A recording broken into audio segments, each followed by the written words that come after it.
Taking renewals off the plates of drivers, when motors will be able to detour around the yearly registration process. Good evening. Ontario is shifting from manual to automatic. With a surge of expired plates on the province's roads, the government says it's something people won't have to worry about much longer. CTV's Queen's Park Bureau Chief Siobhan Morris reports. On Ontario roads, they've been adding up. More and more vehicles with lapsed registrations since the province knocked out renewal fees and reminders to drivers. Today, a surprise announcement from the Premier. We're getting rid of the re-registration. It'll be automatically re-registered, so people won't have to worry about that at all. The change baked into legislation to be introduced at Queen's Park next week as MPPs return from winter break. The slip came as the Premier visited a gas station to rail against the carbon tax. It's making life more unaffordable for people right across the board. And reveal another part of that coming omnibus bill. This new legislation will require future provincial governments to hold a referendum before imposing a carbon pricing scheme.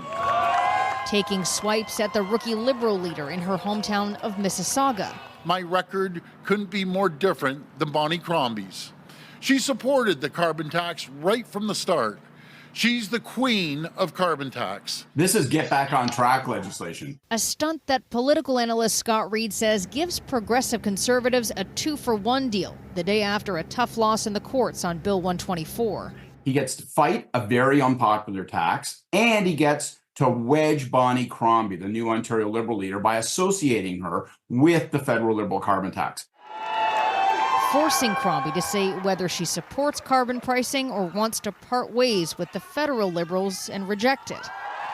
Ford knows that if he loses in the next election, it'll probably be to Bonnie Crombie. He wants to stop her before she gets started. Bonnie Crombie calls this all a distraction, writing, "Desperate Doug is clearly trying to distract from his repeated failures with grandstanding ploys about federal debates." Adding maybe the Premier should have had referendums on changes to healthcare, the Greenbelt, and Service Ontario. Also coming next week is legislation to repeal Bill 124. The Premier says Ontario is in a much different place than when it was introduced, and the government has already spent billions. Siobhan Morris, CTV News. So how are drivers feeling about taking those renewals off their to-do list? Judging by the numbers, many of us already had. CTV's Sean Leathong is live with more. Sean. Well, Nathan and Natalie, that's what I was hearing when I was talking to drivers, asking them whether they've updated their license plates. Many of them said that they weren't exactly sure. Since the change in 2022, many people weren't getting the reminders saying they're not sure if they're up to date, and the numbers were stacking up. Making license plate renewal automatic in Ontario may be a matter of necessity. As drivers say, it's become easy to forget. Well, because they stopped sending notices. Since 2022, license plate renewal has been free, no stickers required, and no automatic reminders. The result, according to the MTO, 1,015,139 expired plates in the province right now. I'm not surprised at all. I hope I'm not one of them. I'm going to go and check. Last winter, CTV News went for a ride-along with the OPP, showcasing their automatic license plate reader, a device that scans every plate on the road. They said expired plates was by far the largest infraction. The resulting fine is $110, and numbers have been shooting up. Over 15,000 charges last year in 2023, just over 5,000 the year before, and about 1,800 the year before that. OPP Sergeant Kerry Schmidt says today's announcement could be a good sign for drivers and the system at large. You know, for the automatic renewals for drivers that are in good standing, you know, that will take off a lot of the burden from the system. But if vehicle registration becomes automated, it raises questions for people who owe money to the province for things like unpaid parking tickets. Previously, plate renewal had been denied until things like parking tickets are paid. Someone could be operating their vehicle, they get a parking ticket, but they don't see it in their window, and it blows away or it's gone, and now a year later they get stopped and don't realize they have an outstanding ticket. As of now, license plates are still required to be renewed, which can be done online or at a Service Ontario location. Sergeant Schmidt says the OPP continue to enforce the rules of the road until any new laws are passed. So, if you're one of the million, it may be worth getting that renewal. So while the Premier announced that the change will be made, the details have yet to come out. But we're expecting a formal announcement on Thursday. Reporting live, I'm Sean Leathong. Natalie, I'll send it back to you. Okay, thanks, Sean. But we're not done on the roads. Straight ahead, the fast lane to frustration, preparing to pump the brakes for years of construction on the Gardiner. Well, it is a big change of course from Toronto's mayor on a pivotal week as council prepares to vote on the new budget. Olivia Chow now saying she'll support a motion granting Toronto Police the full funding increase they've been seeking. CTV's Mike Walker is live with more. Mike. Well, Nathan, Natalie, Mayor Olivia Chow's draft budget did not include the full $20 million increase Toronto Police were seeking. The change at the 11th hour, the mayor says, is due to some promising dialogue with the federal and provincial governments. On the eve of the budget debate, Mayor Olivia Chow indicating she will now support a motion approving the full Toronto Police budget increase. As for what changed, Chow says additional funding from the federal and provincial governments. I did not want to see any cuts to elsewhere. And just recently, we were able to confirm that there would be funding from the federal and the provincial government because policing cost for the City of Toronto is quite unique.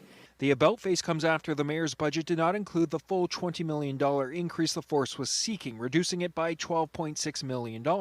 How much more the city is receiving to cover up the top-up is not yet known. Some of these developing are just quite recent, and so we will have a stabilization reserve fund, and then we would replenish the funds. Pressure has been mounting to increase the police budget. The police chief has been vocal about the discrepancy. My command team will be looking at some very difficult choices. Warning it will impact staffing and response times that are already at 22 minutes for Priority 1 calls.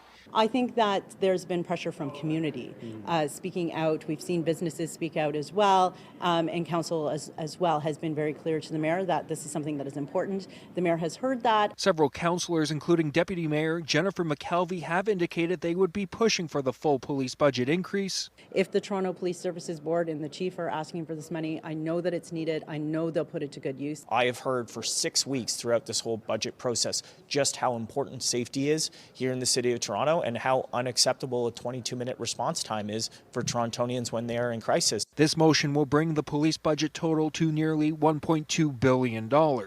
Do I love the fact that it's at the 11th hour? No, but as long as we get the answer we need and the leadership that we need, I'm happy. Chow insisting pressure from police and councillors was not a factor. My concern is dealing with the big $1.8 billion shortfall that I inherited. Police Chief Myron Demke responding with a statement that reads in part, if the budget is approved in full by council, Toronto Police will be able to move forward in addressing emergency response times, hiring and training more police officers for deployment. Toronto Police Association President John Reid says the association is pleased with this update from the mayor and will be closely watching the outcome of tomorrow's final meeting on the budget. Reporting live at City Hall, I'm Mike Walker. Natalie, back to you. Okay, thanks, Mike. More news in a moment, but first, let's take a live look outside at this hour. We saw a few flurries today, the first wintry weather in a long time, but even that didn't last. Michelle Jobin is here with a look at the current conditions. Michelle. Well, yes, Natalie, the flurries a little more persistent in areas outside of the GTA. If you're in, say, London or Kingston, it's 2 to 4 centimeters that we're seeing accumulate over the next little while, and even more to the north. But here in the City of Toronto, it's been intermittent. This is a little bit of an appetizer, though, of what's to come for Thursday. So keep that in mind because we do have accumulating snow on the way. Winds have been a big factor. 39-kilometer-an-hour sustained winds out of the northwest. That's a pretty cold air mass we're tapping into. Gusts have been over 50 kilometers an hour. They've subsided a little bit right now, and they should continue to do so in the next little while. However, we do still see the potential for flurries and some gusty winds out of the northwest through the evening commute, so roads could be slick. It's -1, feeling like -9. So those gusty winds are adding to how cool things feel and making it feel cooler. Overnight tonight, we're getting to a low of -8, which is our normal for this time of the year, feeling like -14 early in the morning. We'll get some nice sunshine tomorrow. I'll tell you more about the snow that's on the way for Thursday coming up. Back to you, Nathan. All right, thank you, Michelle. A number of flights at Pearson Airport were canceled today because of a major storm that's hitting the U.S. Northeast. More than 30 million people from West Virginia to New England were under a winter storm warning today. The nor'easter dumped as much as 15 centimeters of heavy, wet snow on parts of the region overnight. It caused dangerous driving conditions and knocked out power to thousands of customers. More than 1,000 flights were canceled. Here at home, Pearson says several flights to and from New York, New Jersey, Boston, and Philadelphia were canceled. And so were 8 flights to Halifax. Atlantic Canada is also in the path of that storm. The region is still recovering from a wintry wall-up last week, and now most of Nova Scotia could get 15 to 25 centimeters of snow by tomorrow morning. A winter storm warning is in effect for much of the province, where the first snow is expected in the southwest. Parts of Newfoundland are also expected to see significant amounts, up to 50 centimeters by Friday morning. Well, if your drive takes you along the Gardiner Expressway, prepare for a longer ride. Work on the aging span set to create even more slowdowns for Toronto commuters. CTV's Raheem Ladani is live with more. Raheem. Nathan and Natalie, for more than 60 years, the Gardiner Expressway has seen increased traffic volumes and dealt with inclement weather. And now that a major repair needs to be done, it's going to cause a significant slowdown for drivers. The drive on the Gardiner Expressway is often described the same way. 100% frustrating. And that feeling is going to escalate as soon as late March, when Phase 2 of the Expressway Rehabilitation Plan gets underway. It means that between Dufferin Street and Strawn Avenue, traffic will be reduced by a lane in each direction for the next 3 years. It makes me happy that they're working on, the infrastructure here in the city, but, it's gonna suck driving there for sure. Phase 1 was completed back in 2021 between Jarvis and Cherry Streets, but completion of the entire project has already been pushed back from 2027 to 2030. And now the city says supply chain management, material cost and availability, and skilled labor shortages, along with the need to coordinate construction across the city to minimize impacts, could all impact the timeline of the full strategic rehabilitation plan. The cost of construction only goes up over time. The faster you get that done, the cheaper it is and the less burdensome it is for the public. The project cost has ballooned to $3.6 billion, $1 billion above earlier projection, with 700 meters of concrete deck and girders all needing to be replaced. And politicians in particular often underestimate just how important maintenance is, not just to build new infrastructure, but to maintain that infrastructure over time. And this is the latest project testing the patience of drivers. I've tried public transportation, but I'm from Southwest Scarborough, so the parking situation's pretty tough. So driving's my pretty much my only option. You like to think that there's there's an end to it, that there's some sort of silver lining. That just doesn't seem to ever happen. Adding up to more time spent on the road. The construction is going to be paused when the FIFA World Cup rolls into town in 2026. The lane reductions are also going to be removed. That's going to take place in May until the end of July in 2026. Reporting live, I'm Raheem Ladani. Nathan, I'll send it back to you. All right, thank you, Raheem. The federal housing advocate is calling on all levels of government to come up with an urgent strategy to deal with the growing number of tent encampments across Canada. A new report out today calling the issue a life and death crisis. CTV's Judy Trin reports. Across Canada, tent encampments are fixtures in cities, large and small, warm and cold. A crisis, the federal housing advocate says, requires concerted action at every level of government. Every day is a matter of life and death for people living in encampments. This national crisis calls for a national response. In a report released today, Mary-Josée Houle says encampments are a sign of a broken system. The lack of affordable housing has overwhelmed shelters that have no space, forcing some to fend for themselves. Encampments can also be a place of high risk for those suffering from mental health or addiction or other issues. We heard of a baby that was born in one recently in Ontario. I mean, that child was obviously at risk. The Canadian Alliance to End Homelessness estimates there are at least 300,000 homeless people across the country. The federal government's main solution is to provide incentives for developers to build more apartments, to increase supply and drive down rent. You can't solve the issue around homelessness and encampments without having an ecosystem that has sufficient affordable housing stock for low-income families. But those new apartments won't be completed for years. I know! It hurts though! In the interim, the federal housing advocate says the dismantling of encampments, like what the city of Edmonton did last month, has to stop. In her final report, Pool estimates that up to 25% of homeless people live in makeshift homes. This response plan must direct governments to act immediately to save lives and end forced evictions of encampments. The federal housing advocate wants to see a national strategy drafted by the end of August. It's a complicated problem with no quick solution. Judy Trin, CTV News, Ottawa. A member of the RCMP has been arrested, accused of trying to help a foreign actor. The Mounties allege police record systems were accessed in a bid to assist the Republic of Rwanda, but details have not been provided on the type of information. Constable Eli Nachuje has been charged with breach, unauthorized use of a computer, and breach of trust in respect to safeguarded information. A first court appearance is scheduled for March 11th in Calgary. In Ottawa, the NDP signaled there could be a premature end to its agreement with the Liberals that ensures the government stays in power. The Liberals, under Justin Trudeau, promised pharmacare themselves in their own campaigns, yet continue to break this promise. And they say the same thing again and again. Jurisdiction, it's going to be hard to work with provinces. It's going to cost too much. These are excuses that they've been giving for 3 decades. We're saying enough's enough. A rally was held on Parliament Hill this afternoon in support of universal pharmacare. The Trudeau government promised to deliver it by the end of 2023, but the deadline was extended until March 1st after negotiations stalled. Today, Jagmeet Singh said if the deal does not get done by then, his party would no longer feel obliged to support the Liberals or prevent a snap election. In Gaza, the Palestinian death toll from an Israeli hostage rescue operation in Rafah rose to 74 today. Israel says it used airstrikes as cover during yesterday's mission that saw 2 hostages rescued. The southern cities where 1.4 million people have fled to escape fighting elsewhere in the Gaza Strip. Residents say Israeli tanks shelled the eastern sector of Rafah overnight, causing waves of panic. They said dozens of displaced people have begun to flee the city. Rafah neighbors Egypt, but Cairo has made it clear it will not allow a refugee exodus over the border. And with nowhere else to go, calls are growing for Israel to not proceed with a planned offensive.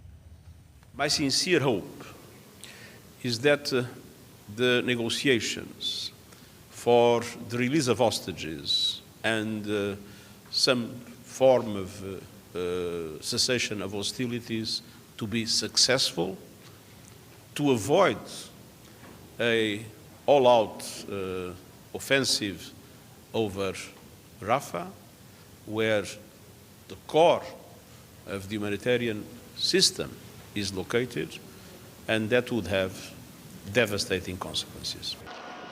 Israel says it wants to flush out Hamas militants from hideouts in Rafah and free Israeli hostages being held there. Today, South Africa said it lodged an urgent request with the International Court of Justice. It wants the justices to consider whether Israel's military operations in Rafah represent a further breach of the rights of Palestinians in Gaza. The war between Israel and Hamas was high on the agenda today when Canada's Foreign Affairs Minister met with her U.S. counterpart in Washington today. We know that there are many important regional issues, including Haiti, that we will be talking about, as well as international security issues as we're dealing with an international security crisis. Of course, Ukraine. I was just in Ukraine, looking forward to debriefing you on it, as well as long-term peace in the Middle East, including a 2-state solution process. Mélanie Joly discussed a range of issues with U.S. Secretary of State Antony Blinken. Joly says she's still trying to determine why the Israeli military took 3 Canadian citizens from their home near Khan Yunis. A man and his 2 adult sons were reportedly taken into custody last week. The King has returned to London. The monarch and his wife Camilla flew by helicopter to Buckingham Palace today, following their stay at Sandringham Estate. The King waved to well-wishers as the couple was driven from the palace to nearby Clarence House. It was announced last week he will suspend public engagements following his cancer diagnosis, but will continue with much of his private work as monarch. The King underwent a first round of treatment last week. The monarch's son and his wife are in BC this week for events related to the 2025 Invictus Games. Prince Harry is the founder of the Games for wounded, injured, or sick service personnel and veterans. Up to 550 competitors from more than 24 nations will take part next year, and new sports will be added, such as alpine skiing and snowboarding. The couple is expected to attend a camp for athletes and coaches tomorrow and Thursday in Whistler and Friday in Vancouver. It's a milestone moment in the reconstruction of an iconic church. The new spire at Notre Dame Cathedral has been revealed. Workers in Paris have taken down much of the 70,000 pieces of scaffolding that surrounded the spire. A new cross and a golden rooster have been installed. It's reimagined as a phoenix with flaming feathers, symbolizing the cathedral's rise from the ashes. Much of the building remains covered in scaffolding, which could take weeks, if not months, to remove. But officials say it's on track to reopen on December 8th. Back here at home, a demonstration outside a Toronto hospital is now the focus of a police investigation. And being called a, quote, reprehensible display of anti-Semitism. CTV's Beth McDonnell is live outside Mount Sinai with more. Beth. Natalie, Nathan, a lot of reaction to the demonstrations. Toronto police say they're investigating several incidents outside Mount Sinai Hospital. After demonstrating outside the Israeli consulate calling for a ceasefire in Gaza, people marched through downtown. In an email obtained by our newsroom to Mount Sinai staff, the CEO of Sinai Health says at one point participants climbed the scaffolding on the exterior of the building. He calls the events unacceptable and says the images are deeply disturbing to the hospital's founding Jewish community. Toronto police say interfering with the operations of a hospital is not acceptable. Police say they're investigating several incidents happening in front of Mount Sinai and along the route of the demonstrations. Police say they use discretion during large events and may lay charges at a later time. On social media, Prime Minister Justin Trudeau called the demonstrations outside the hospital reprehensible, saying hospitals are places for treatment and care, not protests and intimidation. I strongly condemn this display of anti-Semitism. In Toronto and across Canada, we stand with Jewish communities against this hate. Premier Doug Ford also reacting. Well, I think it's absolutely terrible. The federal government came out with a law that you cannot protest on hospitals. Folks, get some decency, have common sense. These hospitals are there to save lives. A hospital is a sanctuary, a place for healing for all, said Mayor Olivia Chow online. Targeting Jewish institutions is anti-Semitic and hate has no place in our city. Protest didn't pick just any hospital along that road, and there are many. They chose the hospital with the Jewish Star of David in the logo, the hospital with Jewish roots, Mount Sinai Hospital. And this compounds the disgustingness of what took place last night. It wasn't just harmful, it was hateful. The hospital's CEO says it must be a safe place for all. Toronto police say there will be an increased security presence to ensure essential services and emergency routes remain accessible. Toronto police are asking any witnesses or anyone who experienced harassment to contact them. Tonight, pro-Palestinian organizers released a statement saying some of the reactions by elected officials are shameful, and they say the hospital was along their regular protest route. Reporting live, I'm Beth McDonnell. Natalie, back to you. Thanks, Beth. Still ahead, game time in the Battle of Ontario, but a family turned away at the door. A fake ticket scam fans need to watch out for. And I'm Pat Foran. Coming up on Consumer Alert, it's been a mild winter, so your heating bill may not be as high as last year, but you might have noticed increases in the federal carbon charge. Some homeowners say it's now 25% of their heating costs. I'll have my reports. That's just ahead.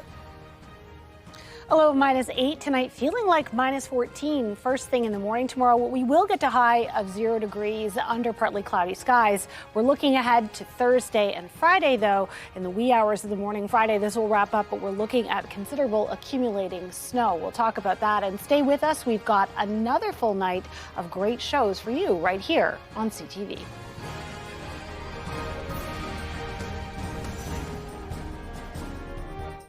As we heard earlier, Premier Ford is calling on the federal government to scrap the carbon tax on gasoline and home heating. While the carbon charge has been removed on home heating oil, the majority of people in Ontario heat their homes with natural gas. Here's Pat Foran and Consumer Alert. Pat. Thanks, Natalie and Nathan. It hasn't been as cold as past winters, but if you take a look at your home heating bill, you'll see the carbon charge has been rising steadily. Some homeowners say the charge now makes up about 1/4 of their heating bill. Marcia Cohen of Thornhill has been frustrated with her natural gas statement. She called Enbridge to have the various charges explained to her, including the carbon charge, which she also has to pay HST on. It's a tax, and at the end, I'm charged HST, and that is a major part of this bill, and I wondered why they would charge a tax on a tax. Enbridge says it's required to collect the carbon charge on behalf of the federal government, and if she has an issue with it, she should contact her MP. It's just unadulterated gouging, and I feel that somebody should do something, and I'm trying my best. Premier Ford opposes carbon taxes and says there should be a referendum if a future Ontario government tried to bring in a carbon pricing program. All carbon tax schemes, they're awful. They take money out of the people's pockets. They raise prices at the gas pump. They increase the cost of groceries and your home heating bills. CTV News reached out to the Finance Department in Ottawa, and a spokesperson said the federal price on pollution is revenue neutral for the federal government. It puts more money back into the pockets of the majority of Canadians. There should be no situation where we have to pay a tax on a tax. That's completely unfair. The Canadian Taxpayers Federation says the average Ontario homeowner is now paying $300 a year more in carbon taxes to heat their home, and more than that when other carbon taxes are added in. The average Ontario family is losing over $620 this year from the carbon tax, even after the rebates. Carbon charges are set to increase again in April and every April until the year 2030. And if you use natural gas and pay about $300 more in carbon charges to heat your home, the Taxpayer Federation says that amount could jump to more than $1,000 over the next 3 years. On your side, I'm Pat Foran. If you have a consumer story idea, email us at alert@ctv.ca. Canada's Wonderland is gearing up for the 2024 summer season. The theme park announcing it will open May 3rd. Ahead of opening day, Wonderland is launching a hiring blitz with about 4,000 positions available.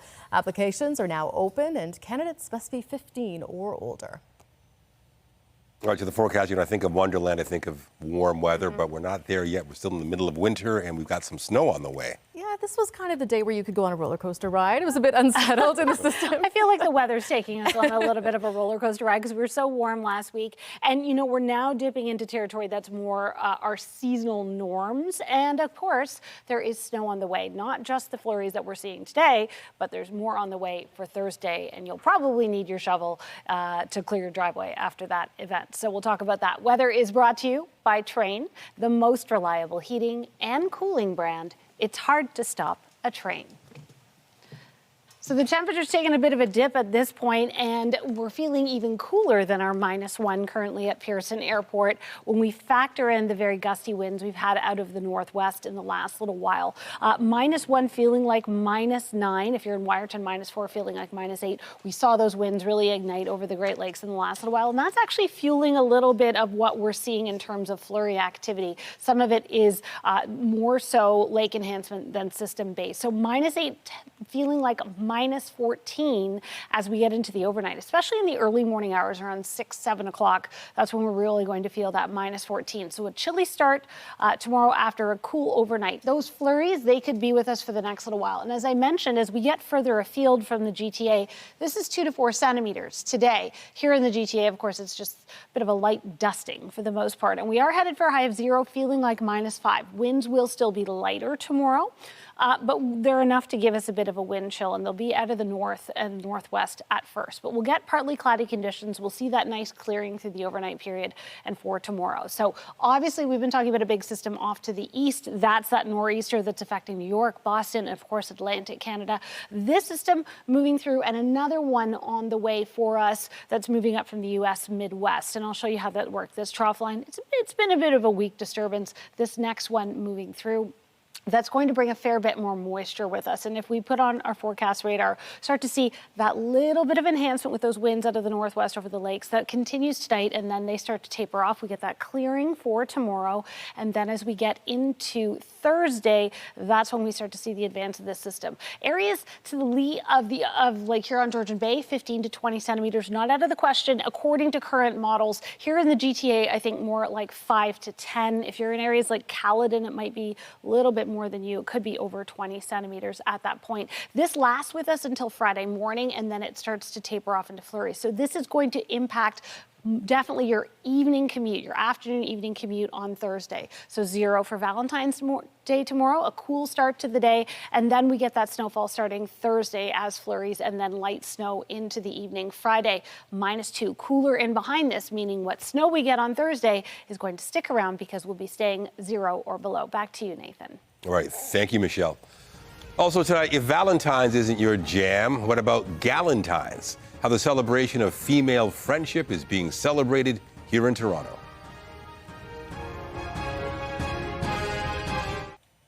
Turning now to a warning about ticket scams. A woman duped into buying fraudulent tickets to last Saturday's Battle of Ontario between the Ottawa Senators and Toronto Maple Leafs. The 5 tickets costing about $800, and they were part of a Christmas gift. But when the family got to the arena, they were turned away because those tickets were in fact fake. CTV's Austin Lee reports. How would you feel standing there in front of your family, very disappointed? The look on their faces, I'll never forget it. Anna Maria McDonald is not only out about $800 after buying fake tickets to last Saturday's Ottawa Senators game, her family is also feeling robbed of a lifelong memory. We drove from Trenton to Ottawa. Our grandson, Luca, who was just turning 4 on Sunday on the 11th of February, was his first NHL game and was so excited. McDonald purchased the tickets on a website called ticketsales.com, a third-party ticket reseller. You know, when you're buying tickets, buy from the authorized agent. In our case, it's the OttawaSenators.com or Ticketmaster.com.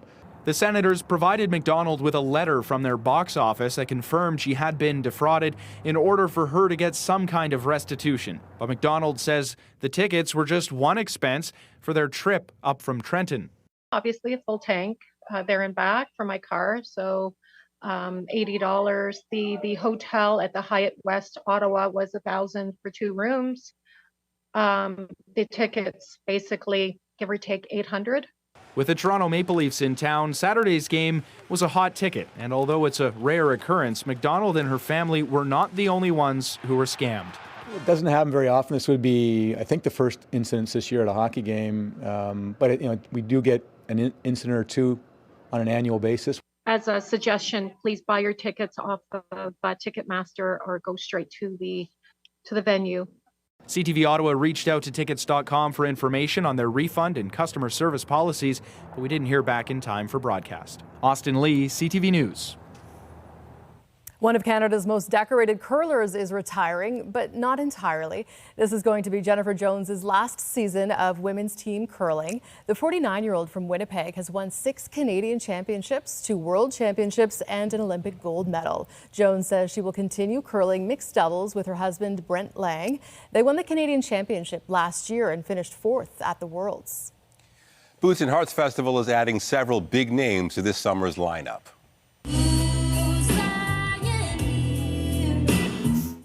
Jess Moskaluk and Chase Beckham have been added to the performance schedule for Friday, while Matchbox 20 will make their only Canadian appearance of the year on the Saturday. Breakout star Alexandra Kay joins the main stage on Sunday, while Canadian group Emerson Drive will headline the front porch stage Sunday night. The festival takes place August 8th to 11th at the Burles Creek Event Grounds in Oro, Medonte. Rock and Roll Hall of Famers Pearl Jam announced a world tour today that kicks off in Canada.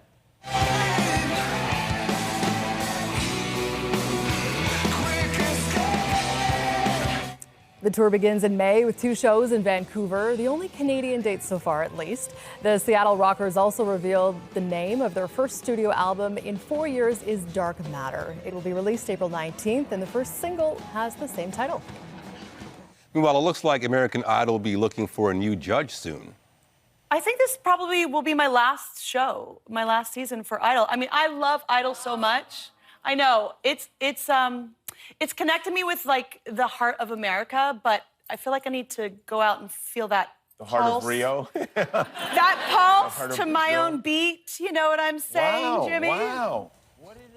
Katy Perry told Jimmy Kimmel last night she's moving on after the upcoming season. The singer's been a judge for the past 7 years. American Idol is entering its 22nd season.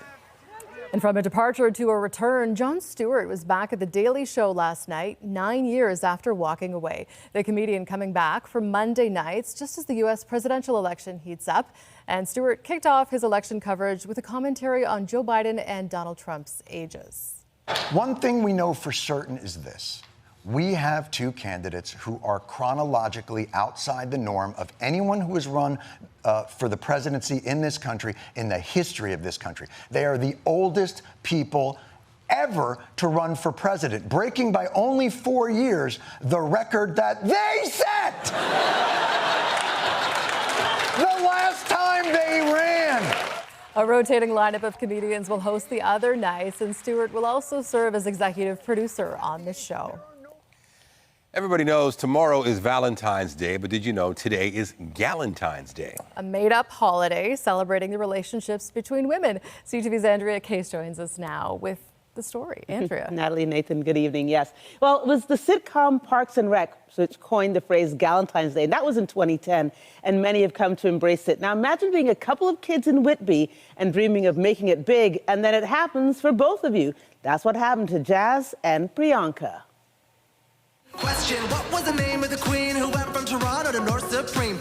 When self-described icon, diva, pop star Priyanka saw Jazz Robinson on stage in the Tony Award-winning musical Six at the Princess of Wales Theatre in the role of Catherine of Aragon, she sat there sobbing. I could not believe that after all these years, someone who was so certain about their future is living it right in front of me. Doesn't happen often. That is my gal on Valentine's Day, honey. The winner of Canada's Drag Race is... Robinson had a similar moment in 2020. Priyanka! Was destined to be, but I mean, I knew that you were going to be, you were always somebody to me, always. But I knew that the world had not yet discovered you, and I knew that that was a matter of time. I met Jazz in high school, and we went to All Saints Catholic Secondary School in Whitby, Ontario together, and very fast became the closest of friends, best friends. Robinson says Priyanka, then known as Mark, provided her a safe place to be herself. My person, someone who's just like me, someone who loves the same artists that I love, someone who doesn't think it's lame to learn dances in the living room. They said as kids, they liked attention. I watched her compete in Whitby Idol. Now they've reconnected. The gals are friends for life. We both said to each other, but this is just the beginning, baby. It's like we know that there's still more to go because we get each other. And the two will be back together on a much bigger stage in their childhood bedroom. Calling herself the 7th Queen, Priyanka will join the cast of tonight's performance of Six. Together they will celebrate Galentine's Day in royal form at the end of the show. For CTV News, I'm Andrea Case. On the next CP24 Breakfast. Love is in the air, and so is the smell of roses. We'll be live at a busy flower shop as they fill orders and help us learn to arrange the perfect bouquet. CP24 Breakfast up first at 5:30. We're getting rid of the re-registration. It'll be automatically re-registered, so people won't have to worry about that. Updating our top stories, the province says it plans to scrap license plate registration. The announcement comes as the MTO tells CTV News there are currently more than 1 million expired plates on Ontario roads. This is, without question, an act that targets our community. Police are investigating a demonstration outside Mount Sinai Hospital last night, which saw protesters climb onto scaffolding outside the facility. The incident has prompted responses from all levels of government, including the Prime Minister, who described the actions as anti-Semitic.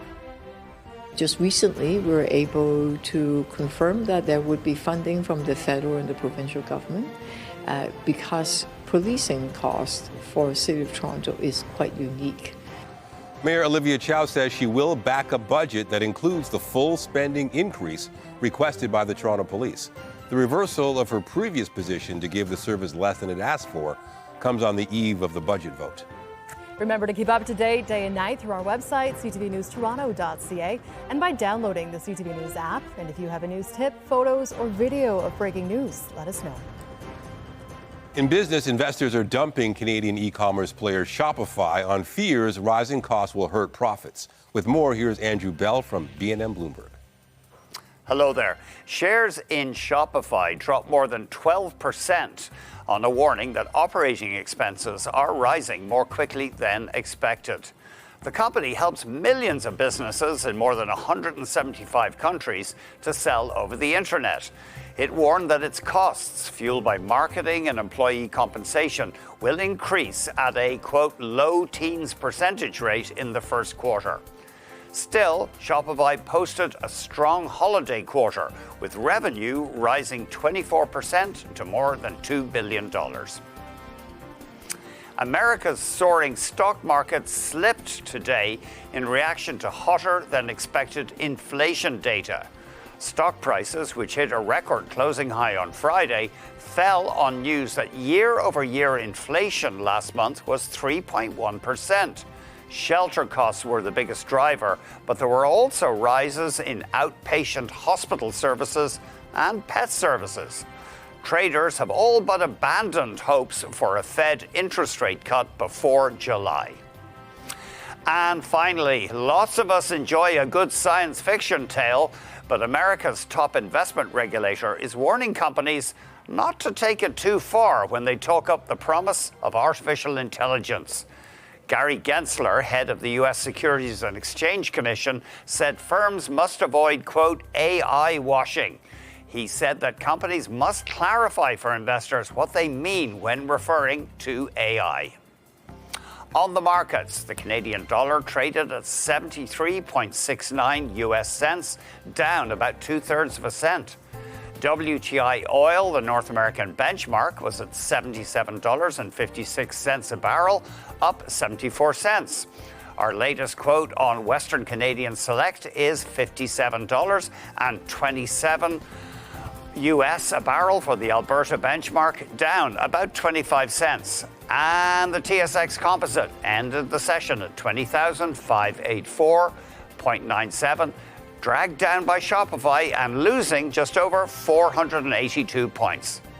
That's the latest in business. I'm Andrew Bell of BNN Bloomberg. Well, it is a staple in Canadian shopping malls, but the Body Shop has now appointed insolvency administrators after years of financial struggles. Those administrators say they will consider all options to find a way forward for the UK-based chain. Workers are bracing for possible layoffs in response to the company's financial challenges. The beauty and cosmetics retailer is known for its soaps, creams, and bath products. It has more than 100 standalone locations across Canada. The Business Report is brought to you by Canadian Western Bank, the bank built for business. We have some breaking news from the NHL. The Toronto Maple Leafs will be without their top defenseman for 5 games. Morgan Riley was suspended today for Saturday's cross-checking incident in Ottawa. Running down. Nylander can't get it through. It'll be sent ahead, and Ridley Gregg is going to put the finishing touches on an Ottawa win and series win, and Morgan Riley takes exception to that. Riley cross-checked Ridley Gregg in the head during the final seconds of the game after the Sens forward took a slap shot into the empty Leafs net. Riley's suspension follows a hearing this afternoon with the NHL's Department of Player Safety. Tonight, a Second World War-era shipwreck finally found in the Great Lakes. It looks like you can see some cracks in the hull where probably when it hit bottom. The story of the captain who refused to be rescued, later on CTV National News. A reminder, the CTV News at 6 podcast is available as a download every weeknight, and a special hello to those of you listening to the newscast live on News Talk 1010. Get Toronto's top stories, breaking news alerts, and watch live. Download the CTV News app. New Orleans bid a joyous goodbye to Carnival season today. Parades and street parties filled the city on Fat Tuesday. Mardi Gras Zulu!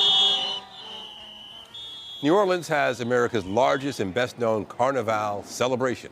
It's full of tradition, but it's also a vital boost to the city's tourist-driven economy.